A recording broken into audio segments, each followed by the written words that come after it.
Hello friends, कैसे हैं सभी। आई होप आपको पहला वीडियो समझ में आया होगा। तो पहले वीडियो में हमने डिस्कस किया था गवर्नर्स के बारे में। गवर्नर्स क्या होते हैं, कैसे कार्य करते हैं और उसका उपयोग कहाँ पे है। तो एक बार जल्दी से मैं आपको रिकॉल करवा देता हूँ कि गवर्नर्स का उपयोग हम इंजन्स में करते हैं। यदि इंजन में लोड भार के कारण गति में परिवर्तन होता है, उसकी औसत गति कम या ज़्यादा होती है, तो गवर्नर फ्यूल की सप्लाई को कम या ज़्यादा करके उसकी स्पीड को मेंटेन करता है। ये हमने देखा था गवर्नर। फिर हमने आगे देखा था कि गवर्नर के प्रकार, दो प्रकार के देखे थे, सेंट्रीफ्यूगल और इनर्शिया गवर्नर। फिर हमने सेंट्रीफ्यूगल गवर्नर के बहुत सारे प्रकार देखे थे। तो आज हम उसी सेंट्रीफ्यूगल गवर्नर के एक प्रकार जो हमने देखा था लास्ट क्लास में, पेंडुलम टाइप गवर्नर, उसका वॉट गवर्नर डिटेल में डिस्कस करेंगे। तो चलिए शुरू करते हैं। आप शुरू करने से पहले आप यहाँ पे स्क्रीन पे देख सकते हैं, ये जो इमेज आपको दिख रही है, ये इमेज है सेंट्रीफ्यूगल गवर्नर की। हमने लास्ट क्लास में ऐसे ही एक डायग्राम देखा था, आपको अगर याद है। तो सेंट्रीफ्यूगल गवर्नर में हमने देखा था एक स्पिंडल होती है। यहाँ पे आप देखिए स्पिंडल है, उससे लगे हुए दो आर्म्स हैं। आर्म्स में दो बॉल्स लगी थी जिनका कुछ वेट होता है। फिर इन आर्म्स से दो लिंक्स लगे थे, लिंक्स भी आपके सामने यहाँ पे है, और इन लिंक से लगी थी स्लीव। इस स्लीव से कनेक्टेड था हमारा बेल क्रैंक लीवर। तो क्या हो रहा था, हमने देखा था जब भी स्पिंडल गोल घूमती थी तो ये बॉल या तो ऊपर उठेंगी या नीचे जाएंगी। कब ऊपर उठेंगी? जब स्पीड बढ़ेगी तो बॉल्स ऊपर उठेंगी, जब स्पीड कम होगी तो बॉल्स नीचे जाएंगी। साथ ही साथ इसके ऊपर उठने के कारण ये जो स्लीव है ये ऊपर जाएगी या फिर नीचे आएगी, जिसके कारण हमारी थ्रॉटल वॉल्व ओपन या क्लोज हो रही थी और उसी के माध्यम से फ्यूल की सप्लाई कम या ज़्यादा हो रही थी। अब हम आगे बढ़ते हैं। आज हम डिस्कस करेंगे वॉट गवर्नर के बारे में। तो वॉट गवर्नर को डिस्कस करने से पहले कुछ बहुत इंपॉर्टेंट टर्म्स हैं, कुछ ऐसे टर्म्स हैं जो सारे गवर्नर्स में यूज होते हैं। तो ये टर्म्स आपको याद रखने हैं पेपर के टाइम, ये टर्म्स पूछे जा सकते हैं। तो सबसे पहला टर्म है height of a governor, governor की ऊंचाई।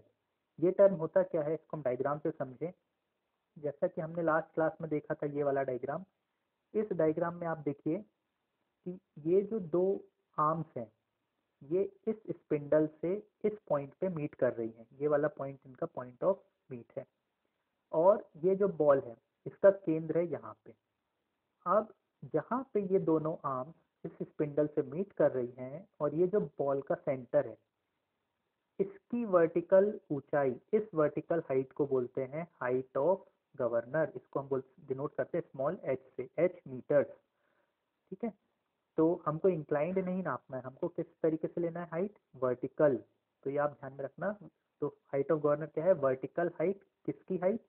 बॉल के सेंटर की उस पॉइंट से हाइट जहाँ पे दोनों आर्म्स मीट कर रहे हैं। अब एक डाउट आता है, मान लीजिए कि अगर आर्म्स इस तरीके से जुड़े हैं, यहाँ पे बॉल लगी हैं दो ये, और ये आर्म्स जुड़े हैं। अब हाइट ऑफ गवर्नर कितनी होगी? आप बोलेंगे जनरली, क्या बोलेंगे आप? ये हाइट ऑफ गवर्नर है। लेकिन ये हाइट ऑफ गवर्नर नहीं है। हाइट ऑफ गवर्नर क्या बताया मैंने, जहां पे भी ये दोनों आर्म्स इस स्पिंडल से मीट करेंगे, भले उससे जुड़े ना हो, मीट करेंगे, जहां पे वो दोनों आके मिल रहे हो। तो ये कहाँ पे आके मिलेंगे? अगर हम इस लाइन को आगे बढ़ाएं, इसको आगे बढ़ाएं, तो इस पॉइंट पे। तो ये यहाँ से ये वाली हाइट जो है ये कहलाएगी हाइट ऑफ गवर्नर। क्लियर हुआ? अब हम दूसरा टर्म देखते हैं। पहला टर्म हमने देखा हाइट ऑफ गवर्नर। तो दूसरा टर्म हम वापस चलते हैं। दूसरा टर्म है हमारा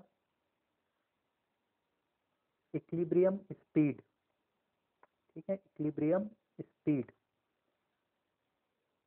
अब गवर्नर जब भी कार्य करता है तो उसमें हम इक्विलिब्रियम स्पीड उस गति को बोलेंगे जिस गति पे ना तो गवर्नर की बॉल्स ऊपर जा रही हो ना ही नीचे आ रही हो, मतलब वो अपनी जगह पे स्थिर घूम रही हो। उस गति को हम बोलेंगे इक्विलिब्रियम स्पीड। ठीक है। तो ऐसी कोई भी गति जिसपे गवर्नर की बॉल्स अपनी जगह पे स्थिर होके गोल घूम रही हो, ना तो वो ऊपर जा रही हो ना ही वो नीचे आ रही हो, उस गति को हम बोलेंगे इक्विलिब्रियम स्पीड। ऐसी देखिए हम तीन स्पीड्स के, ऐसे बहुत सी स्पीड्स हो सकती हैं जिसपे गवर्नर घूमता हो। तो हम ऐसी तीन स्पीड की बात करेंगे। पहली है मीन इक्विलिब्रियम स्पीड। अब आप इस डायग्राम में वापस देखिए, मीन इक्विलिब्रियम स्पीड का मतलब होता है गवर्नर की वह स्पीड जिसपे ये बॉल्स औसत ऊंचाई पे हो, मीन हाइट पे हो। मीन स्पीड उसको हम बोलेंगे, ऐसी स्पीड जिसपे गवर्नर्स की बॉल मिड पोजीशन या मिड हाइट पे हो। आप इसकी डेफिनेशन रीड कर लीजिए। It is the speed at which the governor balls are in complete equilibrium and the speed does not tend to move, ये हमने देख लिया है। फिर है मीन इक्विलिब्रियम स्पीड, भी हमने देख लिया है। मीन इक्विलिब्रियम स्पीड क्या है?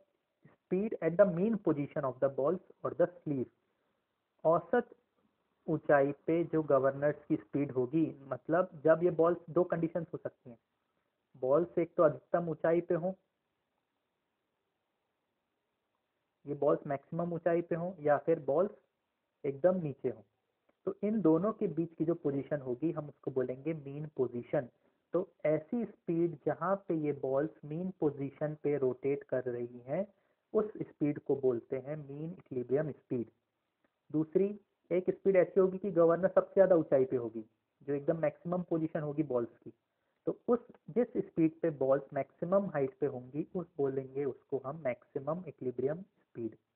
इसी की प्रकार एक और स्पीड अब कौन सी होगी? Minimum equilibrium speed. जब गवर्नर्स एकदम नीचे की पोजीशन में होंगी जिस गति पे, उस गति को हम बोलेंगे मिनिमम इक्विलिब्रियम स्पीड।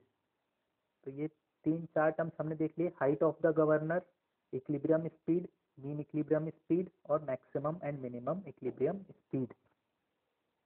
नेक्स्ट हम बात करेंगे, अब देखिए तीन स्पीड के बीच में बहुत सारी पोजीशंस हो सकती है बॉल की, तो सारी पोजीशंस के लिए कोई ना कोई स्पीड जरूर होगी।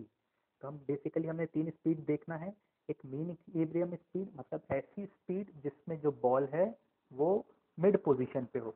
मैक्सिमम स्पीड जिसपे बॉल सबसे ऊपर की पोजीशन में हो, और मिनिमम स्पीड बॉल सबसे नीचे की पोजीशन में हो। अब हम देखें स्लीव लिफ्ट।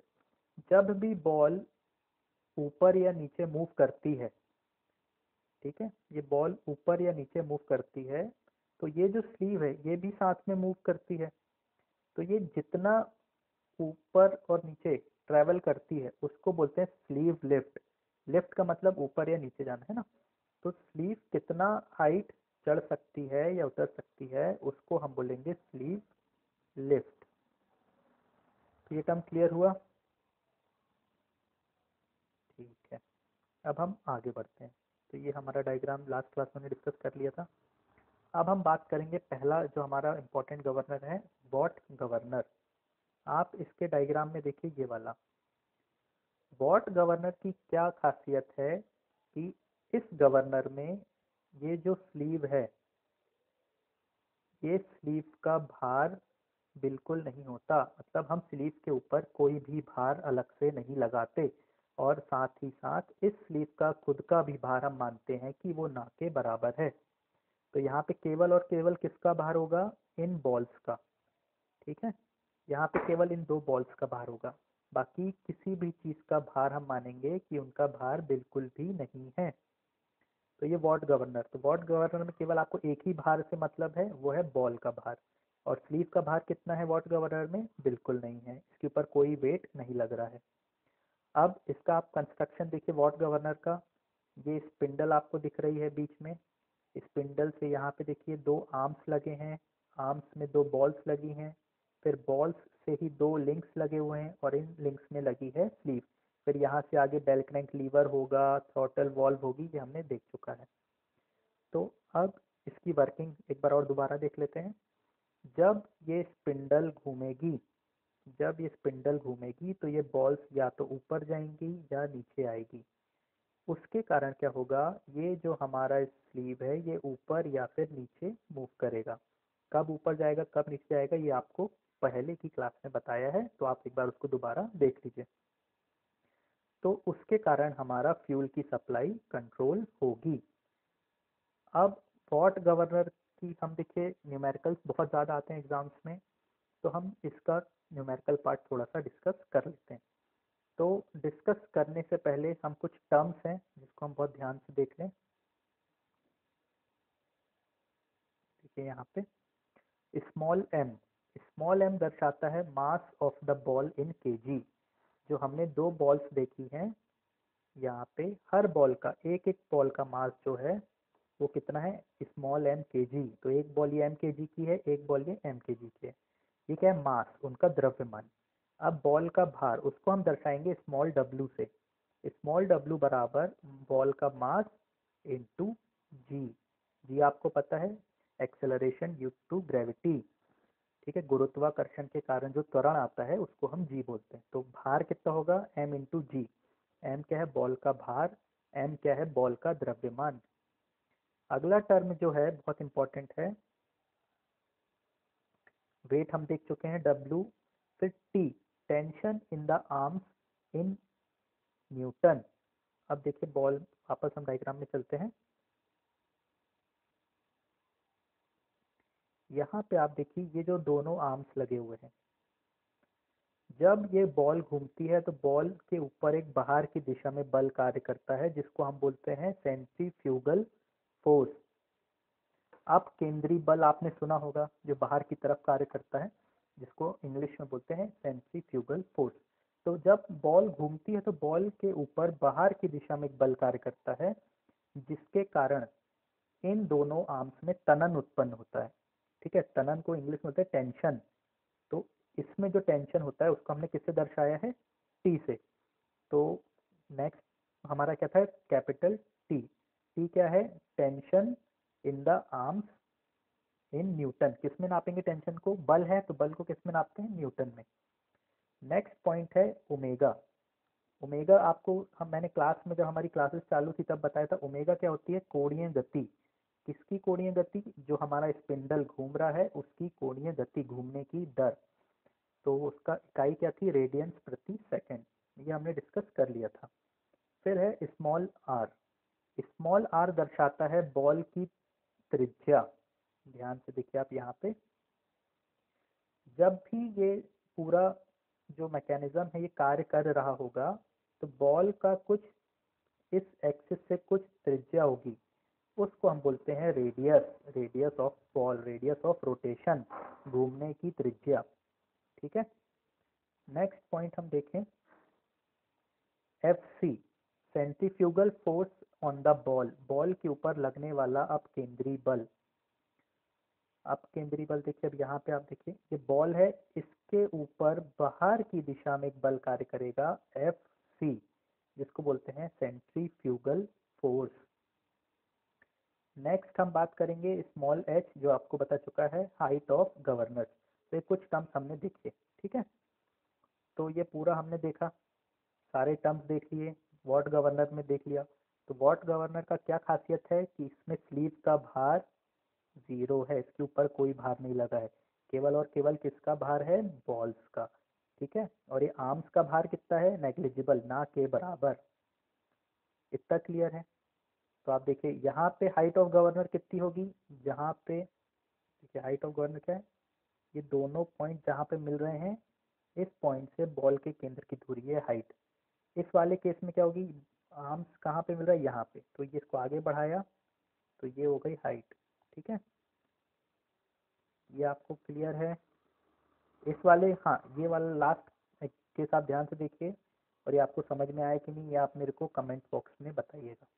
ठीक है, चलिए अब हम इसका एक बहुत ही सिंपल सा फॉर्मूला है, बहुत साधारण सा, एक लाइन का है, आपको एक बार देख लिया आपने तो आपको जीवन भर के लिए वो याद हो जाएगा। तो क्या है वो फॉर्मूला, वो हम ध्यान से जल्दी से देख लेते हैं। ये रहा वो फॉर्मूला। आपको ये वाला टर्म आप नहीं भी याद रखें, इसको मैं डार्क कर देता हूँ। तो आपको फॉर्मूला क्या रखना है, H बराबर 895 अपॉन n स्क्वायर। ये फॉर्मूला किसके लिए उपयोग होगा, केवल और केवल वॉट गवर्नर के लिए। जहाँ पे H है हाइट ऑफ गवर्नर, इसको किस में नापते हैं, मीटर्स में। और स्मॉल n, ए कैपिटल N, कैपिटल N आपको पता है क्या होता है, RPM, चक्र प्रति मिनट, घूमने की गति। यदि आपको ओमेगा पता है तो आप इस फॉर्मूले से n कैलकुलेट कर सकते हैं। अब ये फॉर्मूला कहाँ से आया वो भी हम देख लेते हैं जल्दी से। देखिए इस डायग्राम में यदि आप आघूर्ण ओ बिंदु के सापेक्ष आघूर्ण निकालें, आघूर्ण मतलब बल इंटू उस बल की दूरी, तो यहाँ पे एक सिरा बस आप लीजिए, केवल एक साइड लीजिए, ये वाला साइड, ठीक है। कितने बल लग रहे हैं? एक तो बॉल का भार लग रहा है नीचे की तरफ, दूसरा बॉल के ऊपर अब केंद्रीय बल लग रहा है बाहर की ओर, ये दो बल लग रहे हैं। इसके अलावा और कोई बल है क्या? नहीं है। तो इस बिंदु के अबाउट, इस बिंदु के सापेक्ष हमको इन दोनों बलों का आघूर्ण मिल रहा है, ठीक है। तो आघूर्ण क्या होता है? बल इंटू उसकी दूरी। पहला बल क्या है? W, इसकी दूरी कितनी है? R, तो पहला बल हो गया W इंटू R। अब ये किस दिशा में लगेगा? देखिए बल नीचे की तरफ लग रहा है तो ये एंटी क्लॉकवाइज, ठीक है। माइनस, तो इसको माइनस, फिर प्लस। प्लस क्यों लिया? क्योंकि ये वाला जो एफ सी है ये किस तरफ लग रहा है? इस तरफ। ये कैसे घुमाएगा? क्लॉकवाइज। तो एफ सी इंटू, अब एफ सी की दूरी कितनी है? दूरी आपको पता है, एफ सी की हाइट कितनी है? एच है ना। ये ऊंचाई कितनी है? एच है। तो एफ सी इंटू क्या जाएगा? एच। ये बराबर होना चाहिए 0 के। जब आप इस इक्वेशन को सॉल्व करेंगे तो क्या जाएगा? एफ सी इंटू एच बराबर W into R. F C क्या है? बॉल के ऊपर लगने वाला केंद्रीय बल। एच क्या है? Height of governor. W क्या है? बॉल का भार। R क्या है? त्रिज्या, ठीक है। तो W की जगह हम क्या लिख सकते हैं? M इंटू जी। W की जगह लिख दिया मैंने M into G into R. फिर एफ सी, अब केंद्रीय बल का फॉर्मूला होता है mr ओमेगा स्क्वायर, ये आपको याद रखना है। अब केंद्रीय बल एफ सी का फॉर्मूला क्या है? mr omega square. m क्या है? बॉल का द्रव्यमान, ओमेगा उसकी कोणीय गति, और r क्या है? त्रिज्या। तो ये एफ सी की जगह रख दिया। जब आप इसको सॉल्व करेंगे तो आपको हमारा फॉर्मूला, जो फाइनल फॉर्मूला है, वो मिल जाएगा। तो आई होप आप लोग को ये समझ में आया होगा। कहीं पे भी आपको दिक्कत आती है तो आप मुझे कांटेक्ट करिए, हम नेक्स्ट वीडियो में जो भी डाउट्स हैं उनको एक बार क्लियर कर लेंगे। तो thank you very much, good day.